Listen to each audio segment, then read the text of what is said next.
est-ce que vous aimeriez manger la viande de votre frère, ou bien le corps de votre frère en état de cadavre? Est-ce que vous me direz oui ou non?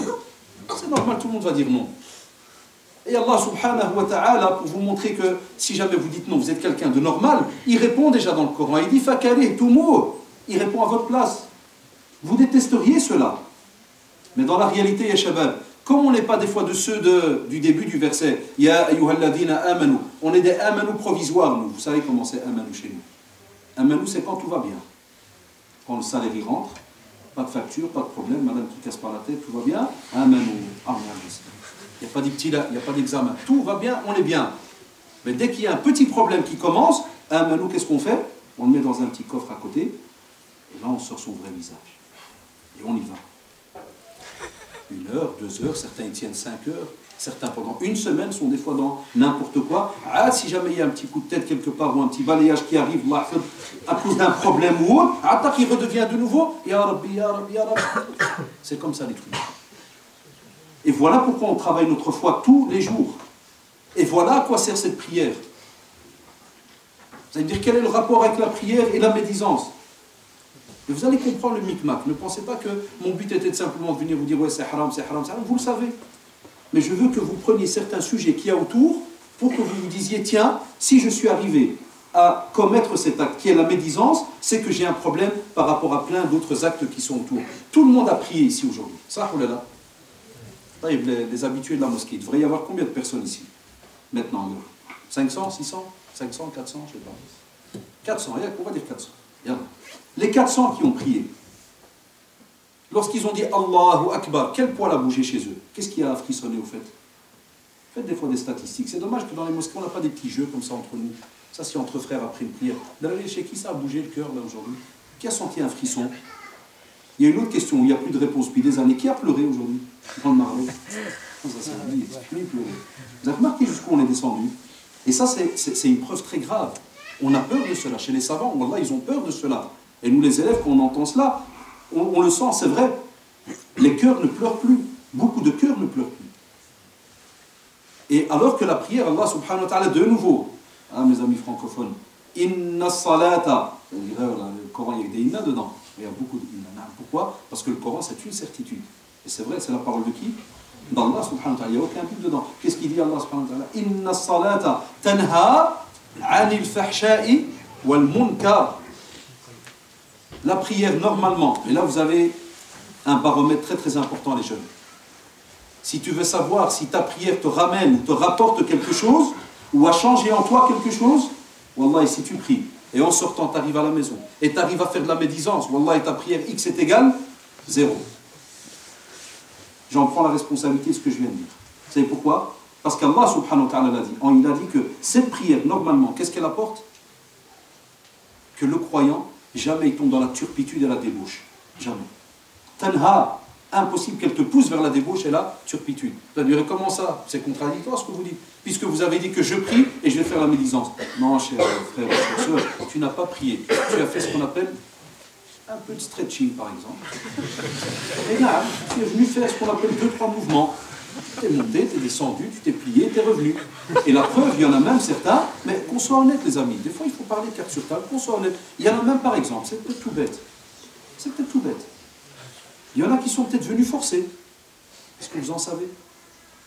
Il y en a peut-être que le père a menacé de, je sais pas moi, 3 semaines à la cave, je sais pas. Le type alors réfléchit, il se dit entre la conférence du barbuchon et la cave, vous savez quoi. Là, on va aller crever 3 quarts d'heure. Ben, lui, le pauvre, là, il est là, il fait Allahu Akbar, mais dans sa tête, il est où? Il est peut-être en train d'invoquer sur son père, ou bien que la mosquée pète, ou je ne sais quoi, il est là. Et vous savez, beaucoup le font. On est passé par là quand on était petit. Viens, on va rendre le père tout content. Viens, on va rendre visite à l'imam. On va rendre visite à l'imam. Il ne manquait plus que lui. Non mais regardez, parce qu'on n'apprend pas cela. On ne l'apprend pas. On avance d'année en année comme si les choses étaient... C'est tout. Tout est automatique, c'est déjà bien, c'est ancré. Non. La prière, vous savez pourquoi on nous a laissé 3 ans pour apprendre la prière? 3 ans. De 7 ans jusqu'à 10 ans. T'as quel âge petit? 11 ans. Ça veut dire que ça fait maintenant 4 ans que le gars il s'entraîne à prier. Et il y a 1 an, il était obligatoire pour lui. 4 ans déjà. Il a à peine 11 ans. Hein. 4 ans d'entraînement. Et si tu l'as pris comme tu sais, Et si tu viens et tu dis Iyyaka na'budu wa iyyaka nasta'in, et tu ressens à l'intérieur de toi qu'effectivement tu es face à Allah subhanahu wa ta'ala, tu oserais juste après sortir et parler sur le dos de quelqu'un? Allah, t'es un courageux. Allah, t'es un fort. Et je m'excuse, aujourd'hui on va un peu taper dans tous les étages. Hein. Même chez nos frères qui pratiquent et tout ce que tu veux. Hein. Il peut prier, Kada, puis dès qu'il sort, il fait à son copain purée. T'as prié où? Je prie à telle mosquée, chez les égarés. Oui, allez, on y va. Le play il a été mis là, on commence. Alors qu'il vient de sortir de Allahu Akbar. Et moi, s'il fallait décortiquer notre manière de fonctionner, Wallah, vous verrez qu'Allah subhanahu wa ta'ala, alhamdulillah qui s'est appelé le clément. Et alhamdulillah qu'il est clément. Parce que nous, on n'est pas clément entre nous. On est très dur entre nous. Et voilà pourquoi le prophète sallallahu alayhi wa sallam nous demandait justement, là, tabaradu, vous savez, ce hadith qui est long, il a repris plein de petits mots. On n'est pas censé se mettre en colère entre nous. On n'est pas censé tenir comme ça de la rigueur vis-à-vis de quelqu'un. On n'est pas censé arnaquer quelqu'un. On n'est pas censé mentir à quelqu'un. On a plein comme ça de hadiths qui te dit, ne fais pas, est-ce que le musulman peut mentir, Kada, il peut faire, non, mentir, il ne peut pas. Et vous allez trouver plein de rappels où à chaque fois on va vous prendre des traits de caractère, des comportements négatifs, néfastes, et on va vous dire non. Et on dira oui pour des cas exceptionnels, comme on le verra. Et Allah subhanahu wa ta'ala dit Wattaqullah inna Allah tawwabur rahim. Il termine le verset en disant, et là c'est vrai que ça doit nous faire réfléchir les amis. Quand Allah subhanahu wa ta'ala cite un acte qui est illicite, et puis il te dit Wattaqullah, ittaqullah et shabab, craignez Allah. Ça veut dire quoi? Ça veut dire que l'acte qui a été cité juste avant, il est grave ou pas? Il est grave. Parce que si Allah te demande de le craindre, crains Allah. Quand tu dis taqillah, crains Allah. Et craindre Allah, c'est quoi? C'est pas une religion de peur chez nous. Parce que beaucoup ne comprennent pas le mot crainte. Ils croient que le musulman, quand il est dehors, il est là, attention, là. La crainte d'Allah, c'est quand le musulman met toujours un bouclier entre lui et le mal vis-à-vis d'Allah. Tu mets un bouclier, une wiqaya. Il y a un bouclier qui est présent. Ça, c'est le musulman qui fonctionne et qui avance à l'aise. Et il n'est fier que lorsqu'il se dit, et il espère qu'Allah subhanahu wa ta'ala l'agrée, qu'il est content de lui. Pas il est fier lorsqu'il a attaqué un tel ou un tel ou un tel. Là, ça c'est pour lui, en vérité, pour un vrai musulman, lorsqu'il tombe là-dedans, c'est une défaite pour lui. Et c'est pour cela que le prophète sallallahu alayhi wa sallam, on vient chez lui un jour, le hadith il est chez Muslim, et Abu Huraira radiallahu anhu qui le rapporte et lui dit, il dit que le prophète sallallahu alayhi wa sallam va être questionné sur la médisance. Et le prophète sallallahu alayhi wa sallam lui dire, c'est de mentionner sur ton frère ce qu'il déteste. Et tu révèles de lui quelque chose que tu sais qu'il n'a pas, que tu révèles. Et on va lui dire au prophète, sallallahu alayhi wa sallam, regardez l'être humain, et ils avaient un bienfait immense, ils étaient avec le professeur, le plus grand des professeurs. Et ça, ça prouve que c'est des maladies anciennes, hein. Ça date pas de 2000, hein. Ça on parle depuis 1400 ans ici. Et même comme ça, subhanallah, le compagnon lui dit, et si jamais ce que je dis à son sujet est vrai, il va lui dire, si jamais cela s'avère vrai, alors tu l'auras dénigré. Subhanallah. Et si cela est faux, tu l'auras alors faussement accusé.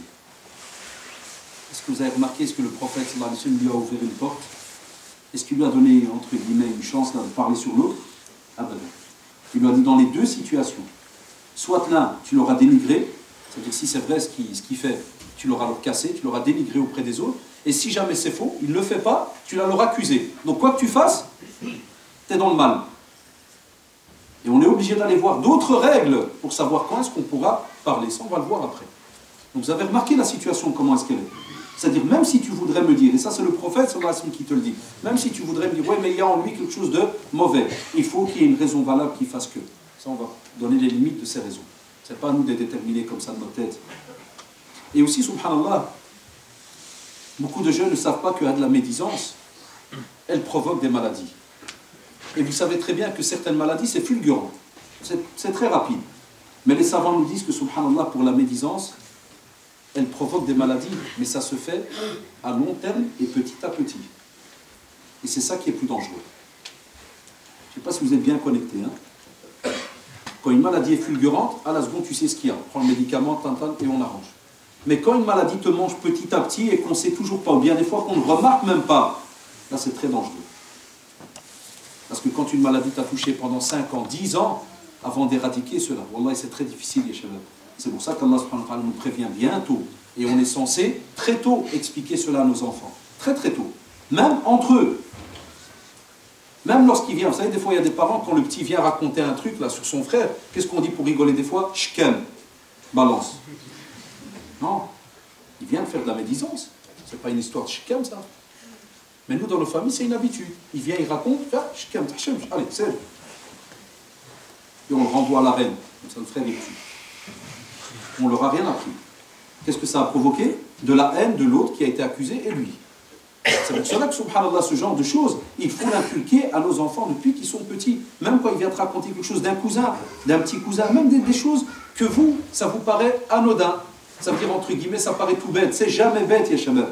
Spécialement pour les sujets qui ont été cités par Allah subhanahu wa ta'ala et son prophète Muhammad sallallahu alayhi wa sallam. Donc on commence par les enfants depuis qu'on est petit. Ça ne veut pas dire que les grands ici c'est trop tard, jamais, puisque vous êtes là justement dans un rappel.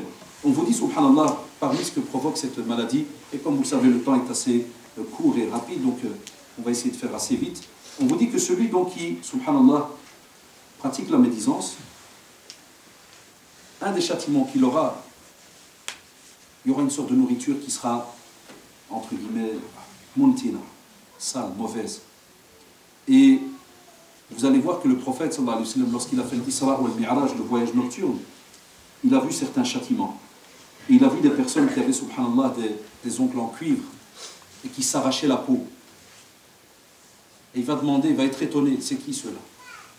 C'est ceux qui fonctionnent avec de la médisance.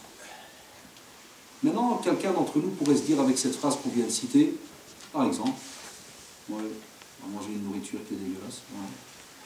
Mais il n'est pas connecté, lui, à qu'est-ce qu'un châtiment, qu'est-ce que la tombe, qu'est-ce que les douleurs de la mort, qu'est-ce que l'agonie, qu'est-ce que le hadith quand on vous dit que, subhanallah, celui qui aura cette fameuse mauvaise nouvelle déjà dans sa tombe, que ça ne marchera pas, hein, on ordonnera que s'écoute entre l'une dans l'autre, la tombe va se serrer, une fenêtre sur l'enfer sera ouverte. Il y a un tas de sujets comme ça que les jeunes, des fois, ils lisent. Ils aiment bien lire. Beaucoup de jeunes, statistiquement, ils aiment bien le genou, les mariages, la tombe et les signes de la fin des temps. Vous avez vu les textos depuis quelques jours, là, une île qui est sortie au Yémen, Apocalypse 2024, ils sont tout le temps là, les Illuminati, les billets de dollars et tout, ils sont tout le temps là avec des textos. Ah, les gars, c'est la fin du monde. Oui, frérot, préparons-nous. Ils sont là. C'est un truc très spécial. C'est pour ça qu'on parle de la tombe, c'est très, très bizarre chez certains. Quand tu dis, il y a l'adab, il y a kadai, tu regardes. Châtiment de la tombe, frère. Toi, tu es connecté à l'autre monde. Mais oui, ah ouais, châtiment. Allez, hein, châtiment.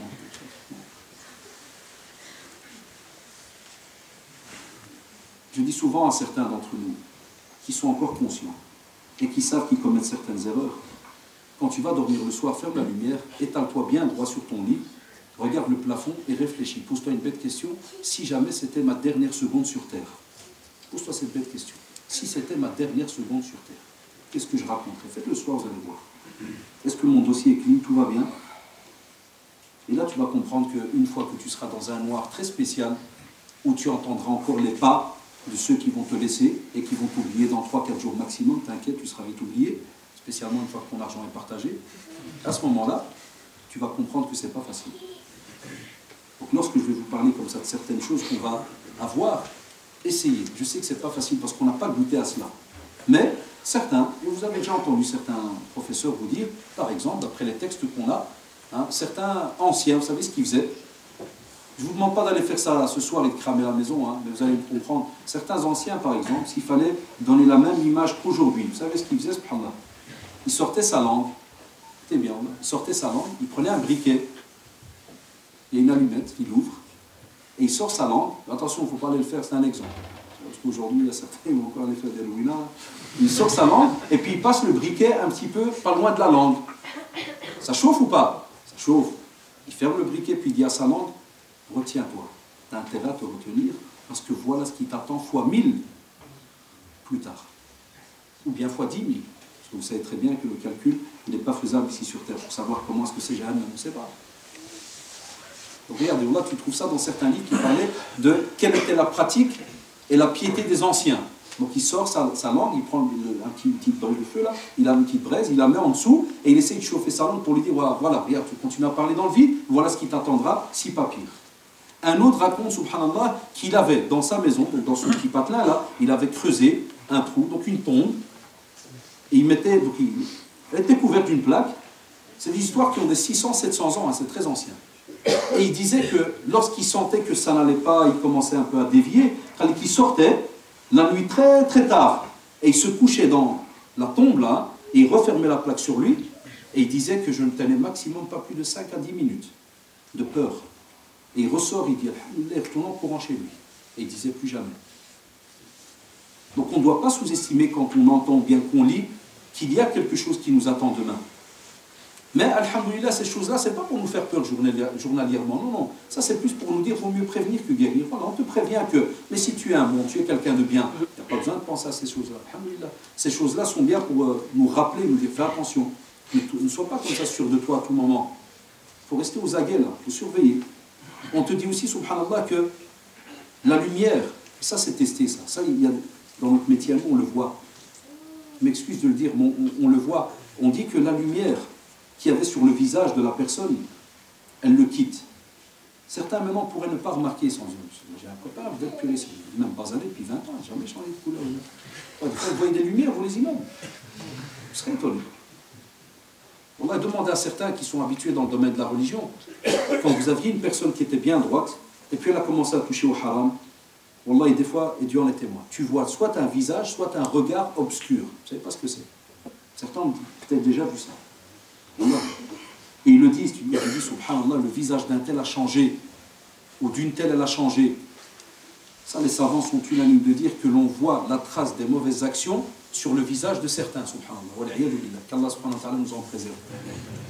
Après, il te dit que la foi, la lumière de la foi, quitte aussi le cœur. Vous savez pourquoi?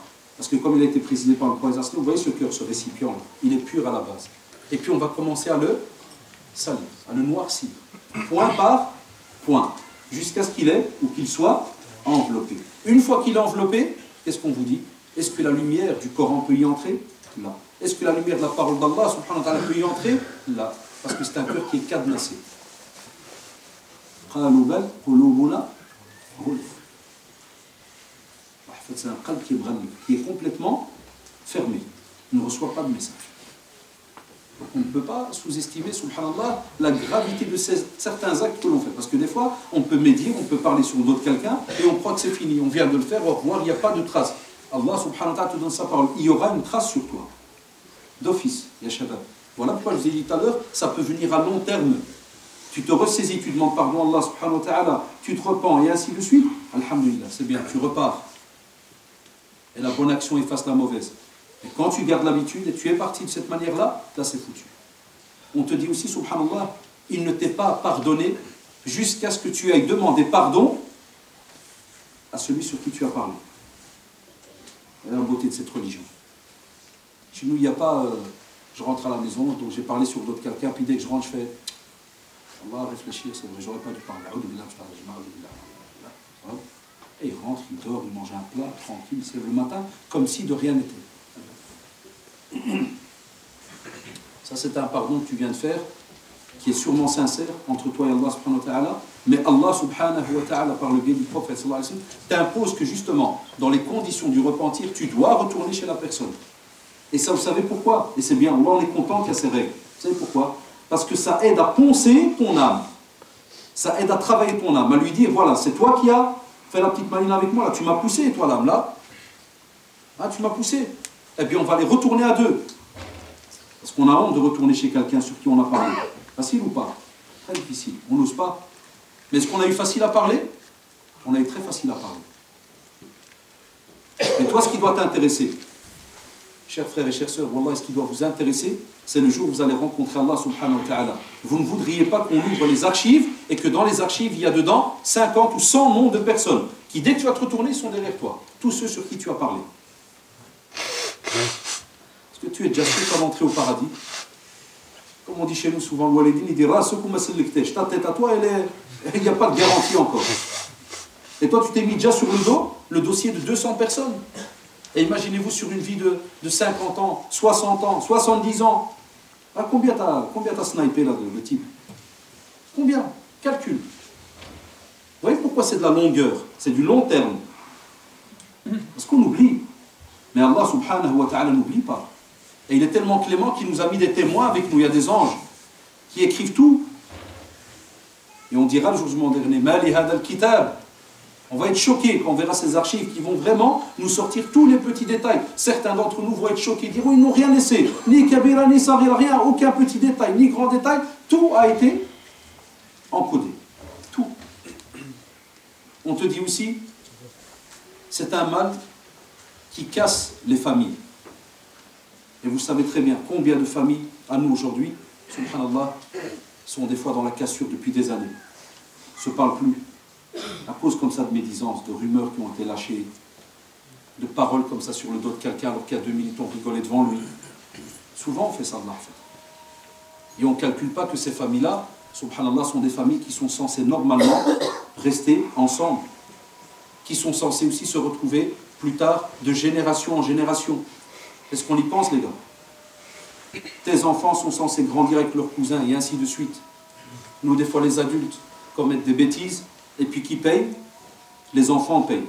Et aujourd'hui même, maintenant en Europe, on a plein de familles qui, wallah, ne se connaissent pas. Et quand on les voit chez nous au travail, quand ils viennent chez nous pour les médiations de bureau, et qu'on leur pose la question, c'est quoi, par exemple, pour certains, ouais, elle a parlé sur moi, il a parlé sur moi, il a fait, il a... Et tu dois supplier, supplier, supplier. Des fois, c'est des blessures très lourdes, très graves. La personne ne veut pas venir.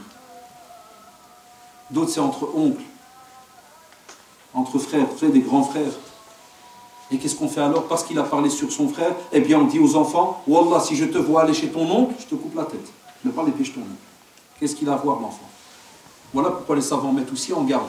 Parce qu'il te dit, si toi, tu es un égoïste, t'aimes bien toi lâcher ta langue, sache que ça va, et ça va faire. Wallah, il y aura des répercussions sur la famille, les enfants, les gens qui sont autour. Il y a des gens qui s'aiment et qui n'ont rien à voir dans ton problème, toi. Toi qui as lâché ta langue.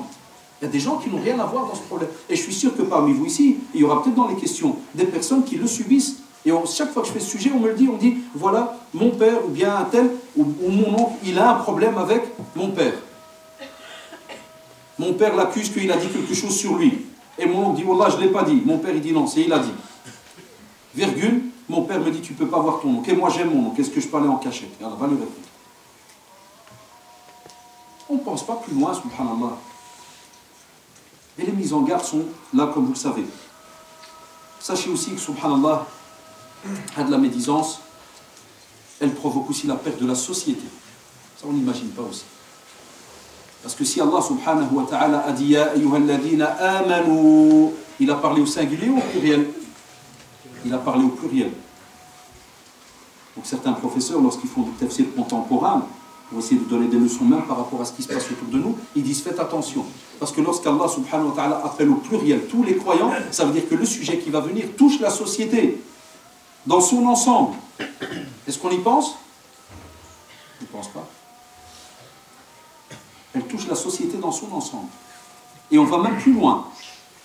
Quand tu as des voisins, subhanallah, non musulmans, et qui savent ou qui entendent qu'à côté, il y avait pendant des mois et des mois, des gens qui allaient, venaient tout le temps, de la famille, et ça c'est mon frère, et ça c'est ma soeur, et ça c'est ceci. Et puis après, pendant un mois, ils sont du vide. Moi, je sais ce que c'est les voisins. Moi, je suis sur un palier où on est 6 appartements. Ils sont au courant de tout, spécialement les petits vieux. La DST du quartier, bah. Ils savent qui rentre, qui sort, quelle heure, tout. Ils ne lâchent pas.